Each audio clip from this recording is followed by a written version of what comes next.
जय माता जी। मैं दीप्ति शर्मा आज आपसे बात कर रही हूँ दीपावली पूजन की। दीपावली का त्योहार माँ लक्ष्मी के आगमन का माना जाता है। माँ लक्ष्मी को धन और ऐश्वर्य देने वाली महादेवी माना जाता है। संसारिक कार्यों के लिए धन अति आवश्यक है, जिसके लिए दीपावली पर माँ का आह्वान करके उनके हमारे घर में निवास करने के लिए हम उनसे प्रार्थना करते हैं, ताकि पूरा वर्ष हमारे घर में वैभव और धन की प्राप्ति होती रहे। इसके लिए हम माँ लक्ष्मी को पूजते हैं और माँ से सुख संपदा प्रदान करने के लिए प्रार्थना करते हैं। दीपावली पर्व 5 पर्वों से मिलकर बना है: धनतेरस, नरक चतुर्दशी, दीपावली, गोवर्धन पूजा और यम तृतीया। और ये 5 दिन मिलकर दीपावली पर्व को पूरा करते हैं। और हमें माँ लक्ष्मी के आह्वान के लिए, उनके पूजन के लिए दीपावली का इंतजार नहीं करना चाहिए, बल्कि धनतेरस के दिन से ही ये पूजन शुरू हो जाता है। उस दिन से ही माँ का ध्यान करते हुए हमें उनके स्वागत की तैयारी कर लेनी चाहिए। धनतेरस की और नरक चतुर्दशी की जानकारी के लिए आप दिए गए पेज के लिंक पर जाकर पोस्ट को पढ़ सकते हैं और उसके पूजन के बारे में जान सकते हैं। आज हम यहाँ पे बात कर रहे हैं दीपावली पूजन की।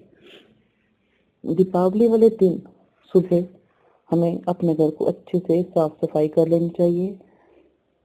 सुबह दरवाजे पर आम के पत्तों का बंधनवार बनाकर उसे लटकाना चाहिए। ये बहुत ही शुभ माना जाता है। माँ लक्ष्मी के स्वागत के लिए इस आम के पत्तों का बहुत महत्व है। अब आप अपने मंदिर में होली, कुमकुम, चावल और हल्दी से रंगोली बनाएं। उस रंगोली में शुभ चिन्ह बनाएं। स्वास्तिक, कमल या गणेश जी का कोई ना कोई आप वहां पे शुभ चिन्ह बना सकते हैं।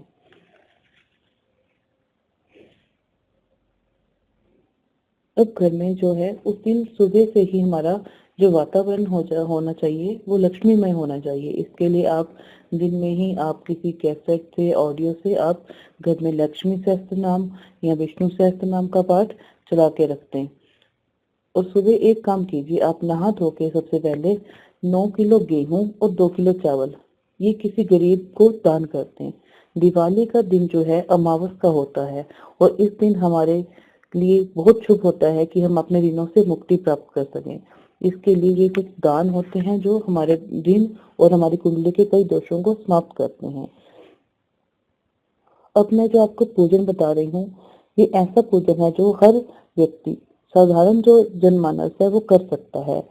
यह जो मैं विधि बता रही हूँ वो कोई भी आसानी से समझ सकता है और कर भी सकता है। यदि आपको संस्कृत नहीं आती तब भी आप यह केवल अपने श्रद्धा भाव से कर लें तो आपके लिए काफी है। अगर आप किसी पंडित जी से बुलवा के उनसे पूजा पाठ करवाते हैं तो वो एक पूरी विधि व्रत आपका कर देते हैं। अगर वो आप पंडित जी से नहीं करवा सकते पर आप इस तरह से आप करें तो आपको आपका पूजन पूरा माना जाएगा।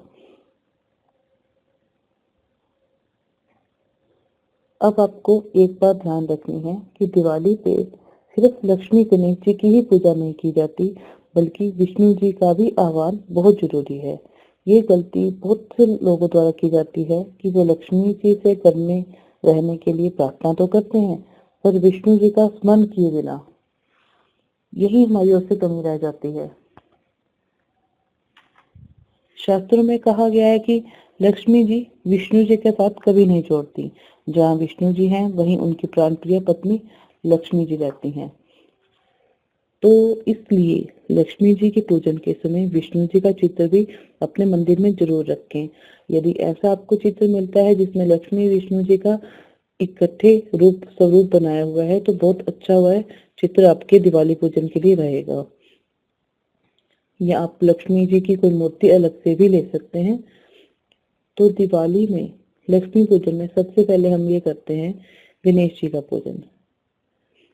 क्योंकि गणेश जी का पूजन क्यों करते हैं, इसके पीछे एक कारण है कि हम महालक्ष्मी माँ को बुलाते हैं अपने घर में। तो देखिए, धन प्राप्ति करना ही एक जीवन का उद्देश्य नहीं होता। हम माँ महालक्ष्मी को बुलाते हैं कि वे हमें सुख और शुद्ध से, शुद्ध कर्म से हमें धन संपदा दे सके। धन तो पाप कर्म से भी कमाया जा सकता है, परंतु ये धन जो है हमारी बुद्धि को नष्ट करता है और अपने साथ कई तरह के क्लेश और दुख लेके आता है। तो इसलिए हम गणेश जी को पूजते हैं, जो कि बुद्धि विवेक प्रदान करने वाले देवता हैं। तो उनसे प्रार्थना की जाती है कि वे हमारे शुद्ध कर्मों के लिए हमें बुद्धि दें, जिससे हम अपने धन संपदा प्राप्त कर सकें और माँ लक्ष्मी की कृपा भी प्राप्त कर सकें। अब हमने धन प्राप्त कर लिया, तो उसके लिए हम उस धन को सही ढंग से उपयोग कर सके, उसका अपव्यय ना करें और उसका सदुपयोग करें। इसके लिए भी हम गणेश जी को अपनी धन प्राप्ति के साथ साथ पूजते हैं। और गणेश जी जो है विघ्नहर्ता के नाम से जाने जाते हैं। तो हमारे माँ लक्ष्मी की कृपा प्राप्ति करने में जो व्यवधान आ रहे होते हैं, उनके उस दोष को दूर करने के लिए भी हम सबसे पहले गणेश जी को इस पूजन में पूजते हैं। अब इसमें कैसे करेंगे हम? सबसे पहले पूजन के स्थान को हमने साफ कर लेना है। उस स्थान को साफ करके शुद्ध कर लें। अब एक चौकी सजाएं। एक चौकी सजा के उसके ऊपर पीला या लाल वस्त्र बिछाना है। उसके दाईं ओर एक चावल की ढेरी बनाएं।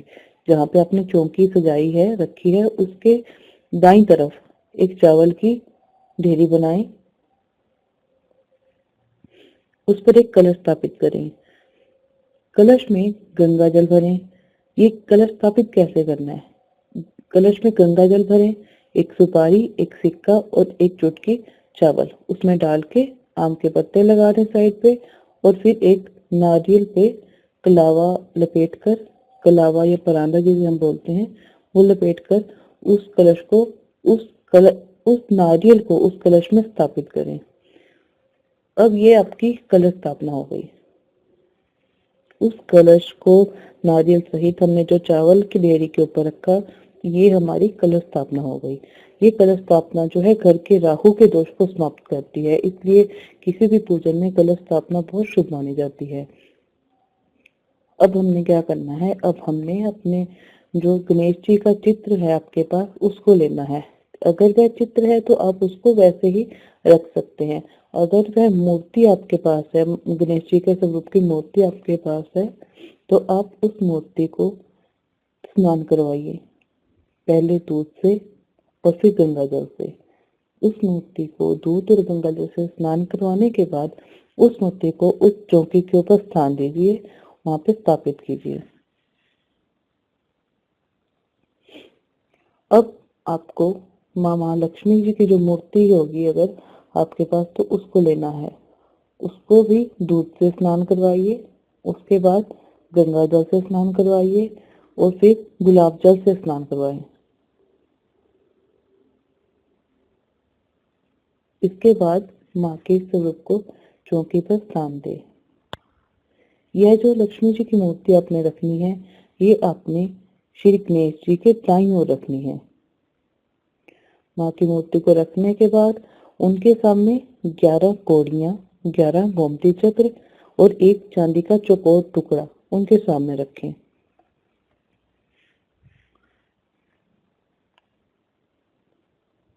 अब उनके सामने आपको दीपक जलाने हैं। ये दीपक कितने और कैसे जलाएंगे ये आप देखिए। एक आपको देसी घी की जोत जगानी है। गाय के देसी घी की एक जोत आपको जलानी है, जो आपकी रात को पूजन के समय से लेके सुबह सूर्योदय होने तक चलनी चाहिए। इसके अलावा आपको 21 दीपक जलाने हैं सरसों के तेल के,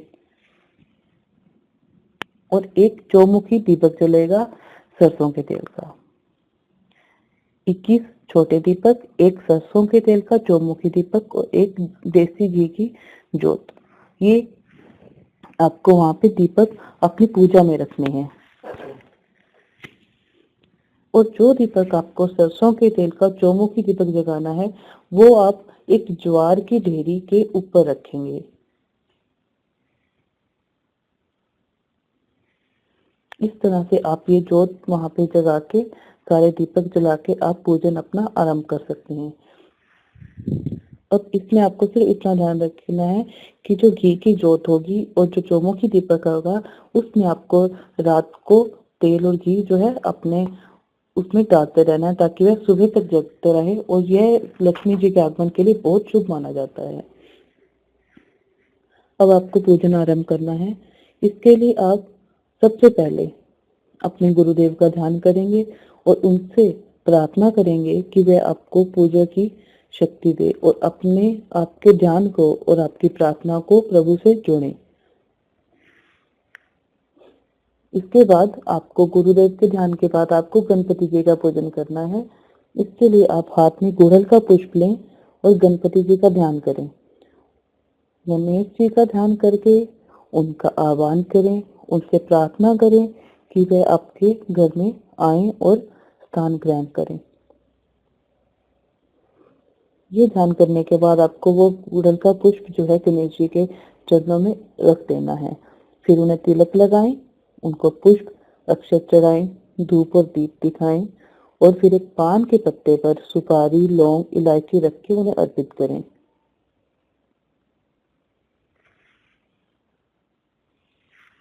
गणेश जी को लड्डू का भोग लगाएं। ये इस तरह से आपका गणेश जी का पूजन हो गया। अब आपको कुबेर जी का ध्यान करना है और सब नवग्रहों का ध्यान करना है और उनसे प्रार्थना करनी है कि वह भी आपके ऊपर कृपा करें और आपको धन संपदा प्राप्त करें, प्रदान करें।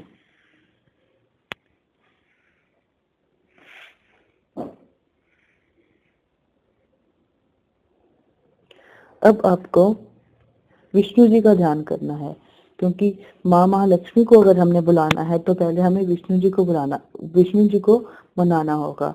इसके लिए आप विष्णु जी को ध्यान करके उनके विष्णु सहस्त्र नाम का कोई पाठ कर सकते हैं या उनका कोई जप करते हुए उनका ध्यान कर सकते हैं और उनसे अपने घर में आने के लिए प्रार्थना करें। अब आपने माँ महालक्ष्मी जी का ध्यान करना है और अपने हाथ में एक कमल और गुलाब का पुष्प लेके माँ का आह्वान करें और फिर उनके चरणों में वह पुष्प अर्पित कर दें। अब पुष्प और अक्षत चढ़ाएं माँ के चरणों में। फिर पान, सुपारी, लौंग, इलायची और फल वहां पे उनको प्रसाद के रूप में रखें। माँ लक्ष्मी के पूजन में जो प्रसाद रखा जाता है उसमें सफेद मिठाई या बर्फी और खेल, बतासे और फूल मखाने ये जरूर रखें। ये माँ को बहुत प्रिय हैं, तो आप ये किसी न किसी तरह से उनके लिए रखें। ये प्रसाद रखने के बाद आपको उनको भोग लगाना है खीर का। ये जो खीर होगी ये आपकी घर की बनाई खीर होनी चाहिए। आप बाजार से कितनी भी मिठाइयाँ लाएं, पर जब भी कोई पूजा विशेष रूप से आपको करनी है तो जो गृह स्वामिनी है उसको चाहिए कि वह अपने हाथों से अब उस इष्ट या देवी देवता का जो भी पूजन जिसका भी कर रहे हैं उसके लिए भोग बनाए। तो यहाँ पे आपको माँ लक्ष्मी माँ के लिए एक खीर का भोग बनाना है, जो अगर हो सके आपको तो वो चांदी के बर्तन में आप रखें, नहीं तो किसी भी बर्तन में रख के वह भोग माँ के सामने रखें।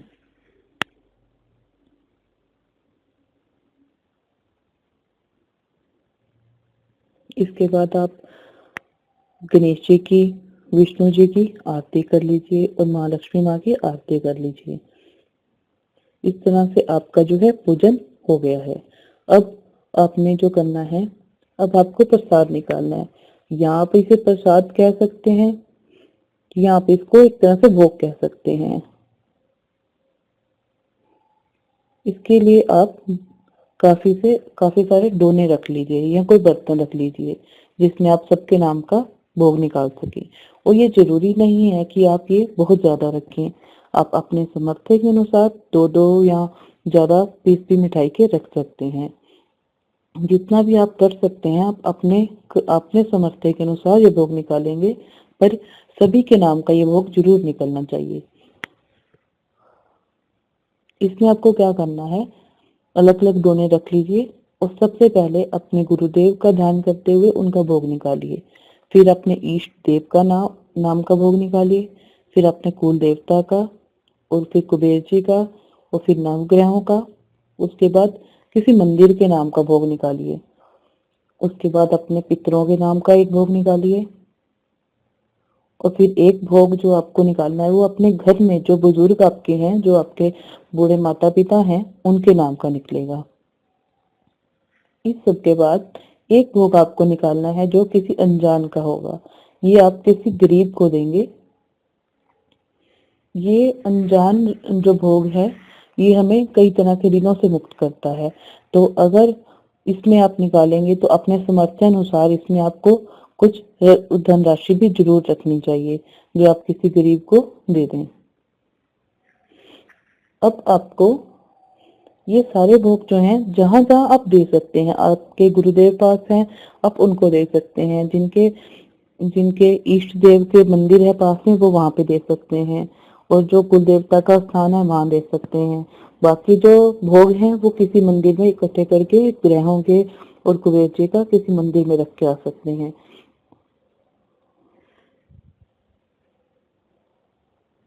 इसके बाद ये आपका पूजन भी पूर्ण हो गया और आपका सब तरह से प्रसाद भी पूर्ण हो गया। इस प्रसाद में आपने सब कर लिया है। अब आपको क्या करना है, ये जो रात है दिवाली की ये बहुत शुभ होती है। अब आपको चाहिए कि या तो आप विष्णु सहस्त्र नाम का पाठ करें, या लक्ष्मी जी का कोई पाठ करें, कनकधारा स्तोत्र का पाठ करें, श्री सूक्त का पाठ करें, या लक्ष्मी सूक्त का पाठ करें। पर इसके बाद भी आपको कोई ना कोई पाठ निरंतर सुबह होने तक करना चाहिए। अगर आप किसी कारणवश सुबह होने तक वह पाठ नहीं कर सकते तो कम से कम 1, 2, 3 घंटे आपको पूजन के बाद भी माँ के ध्यान में जरूर लगाने चाहिए। अगर कोई आपको मंत्र वगैरह जब कर सकते हैं तो वो आप रात को पूजन करने के बाद से लेके सुबह सूर्योदय होने तक वह जप करना चाहिए। इससे माँ की बहुत कृपा प्राप्त होती है और आप अपने सामने ही उसका प्रभाव कुछ ही समय में देखेंगे। अब जब आपका पूजन पूरा हो चुका है तो आप अब सभी देवताओं से प्रार्थना करेंगे कि वह सब अपने अपने धाम को चले जाएं। अब सबको तो ये कहेंगे कि सब अपने धाम को जाइए। आप सबको प्रणाम करते हैं हम और प्रार्थना करते हैं कि अपने अपने स्थान को जाइए वापस। पर माँ लक्ष्मी से और श्री गणेश जी से हम प्रार्थना करेंगे कि आपको कहीं नहीं जाना, आप हमारे घर में स्थायी निवास बना के रहिए। तो इस तरह से आपका ये पूजन पूरा हो गया। अब आपको मैं समय बताती हूँ थोड़ा कि ये पूजन के लिए किस समय करना चाहिए। ये जो पूजन का समय होता है वो स्थिर लगन का होना चाहिए, क्योंकि हमें लक्ष्मी जी को स्थिर करना है अपने घर में। तो इसके लिए स्थिर लगन में जो है वृष लगन का पूजन होगा। वह दिवाली वाले दिन प्रदोष काल में होगा, 5:43 से लेके 8:38 तक। ये समय स्थानीय समय नहीं है, ये हर स्थानीय समय के अनुसार थोड़ा बहुत इसमें 5-10 मिनट का फर्क हर जगह पे आएगा, पर ये कुछ एस्टिमेट है समय का कि इस समय में पूजन करना चाहिए। जिसमें से भी शुभ जो चौघड़िया है वो 7 बजे से लेके 8:50 के टाइम की है, इसमें किया गया पूजन बहुत ही शुभ रहेगा। बाकी जो समय का है वो आप इसको अगर विस्तार से देखना चाहते हैं तो आप जो दिए गए पेज है इसके लिंक पे जाके आप इसके समय के संबंधित पोस्ट को पढ़ सकते हैं। वहां पे लिखित रूप में आपको समय की जानकारी दे दी जाएगी। इसके लिए पूजन के लिए और जप के लिए प्रदोष काल, निश्चित काल, महानिश्चित काल सब आपको वहां पे समय बताया जाएगा। इसके अलावा भी अगर आप किसी भी तरह से आपको कुछ शंका हो इस पोस्ट पे जो आपको समझ ना आई हो, वो आप मुझसे जानकारी ले सकते हैं और आप मुझे व्हाट्सएप नंबर पे मैसेज कर सकते हैं। मेरा नंबर है 099962385253। आप इस दिए गए पेज के लिंक पे जाइए, वहां पे भी आपको सब जानकारी दी जाएगी और इस नंबर पे आप मैसेज करके भी मुझसे सारी जानकारी ले सकते हैं। आपको मुझे समय देने के लिए धन्यवाद। आपकी दिवाली शुभ और मंगलमय हो। जय माता जी।